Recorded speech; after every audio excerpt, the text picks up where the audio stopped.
और लक्ष्य विहीन लोग क्या हो जाता है? खत्म हो जाते हैं। जिनका जीवन में लक्ष्य नहीं होता उनके पास होता क्या है? कुछ भी नहीं होता। तो लक्ष्य केंद्रित होना पड़ेगा। अब लक्ष्य क्या सेट करे, इसके लिए पूरे उस लक्ष्य को, उस समस्या को समझना पड़ेगा कि यह बीमारी है क्या।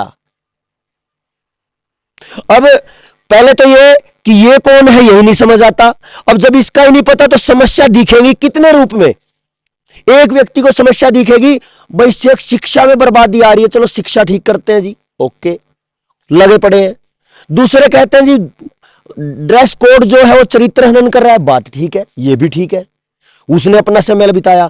कोई कह रहा है जी ये जो है ना संगीत, इसने तो नाश कर दिया। हरियाणा में एक बहुत गजब के संगीतकार है, हरियाणवी गाते हैं, वो विकास पासोरिया भाई है, वो इतना सात्विक गाता है, गजब।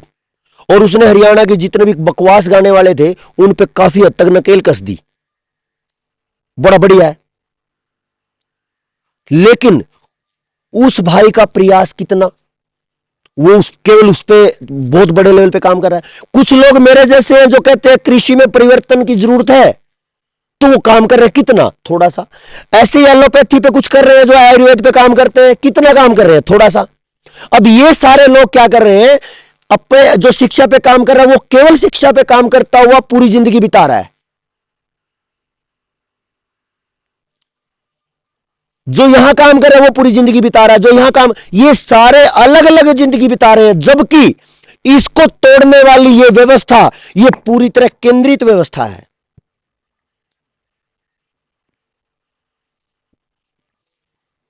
और केंद्रित व्यवस्था को कभी भी एक व्यक्ति, दो व्यक्ति, चंद व्यक्ति नहीं तोड़ सकते,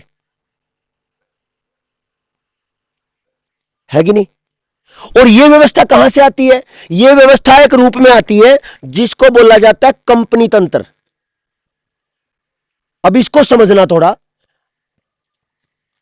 एक कंपनी ने टारगेट सेट किया, कोई भी इनमें से कोई भी कंपनी है जो या तो दवाई बनाती है या केमिकल बनाती है या कपड़े भजन यानी फिल्में बनाती है, फिल्मों की भी कंपनियां हैं, या फिर कपड़े बनाती है, या फिर पढ़ाई भी देती है यानी स्कूल खोलती है, स्कूल